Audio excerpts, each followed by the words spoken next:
Hello everyone! Good evening! Eto na naman tayo. I order from TikTok shop ng sunscreen. And then, very affordable na sunscreen. Ayan. Ito yan. Hindi niyo makita. Japan Sakura sunscreen with 50 SPF 50 PA+++. Ayun. So, kailangan natin talaga ng sunscreen sa ating face, sa ating skin para protection natin sa sun, sa UV, BA, UVA, UVB, ganon, yun, para hindi ma-damage ang ating skin. So, kailangan natin, lalo na ngayon, matindi ang init ngayon, and then, bago kayo lumabas, kailangan maglagay muna kayo ng sunscreen sa inyong face. Ayun. Para hindi kayo magkaroon ng melasma. And then, ng pigmentation. Yan, to avoid pigmentation and melasma. Ganyan-ganyan.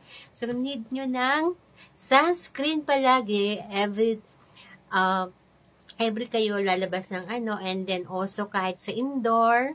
So, at least 3 times a day, you have to apply a sunscreen sa face natin kasi ang light din, meron din yan na penetrate din yan ng basta ganon. So, nag-order ako ng 3 kasi for the other 2 is for my friend and the other 1 is for me. So, and then, nakita ko naman ito, it's very affordable. It's only $2.28 in my yellow basket. So, you can check it out. So, try natin. So, try natin. Yan. See? Dito ko na muna ilagay para makita. Ayan, no? Mabango siya.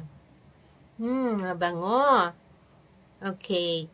So, talaga naglalagay din naman talaga ako ng sunscreen sa mukha ko. Ayan. Ilagay natin. Basta ganyan lang ako mag-apply ng sunscreen. And then, marami-rami din siya. Oh, cute siya, oh. I think, maano din siya. Ano siya, maganda. In fairness, yeah.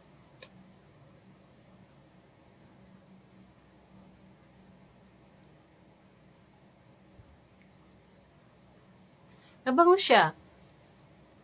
So, let's see this one. Malambot. Oh?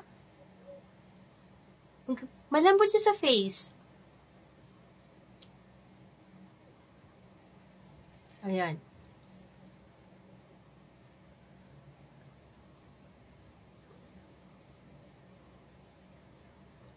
So, yun lang po. Mabango siya.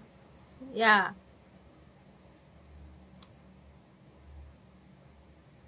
.06 ohms.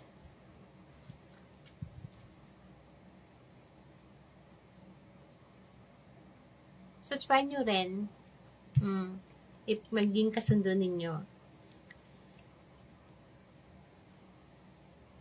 Yun lang po. Maraming salamat. God bless everyone. Thank you.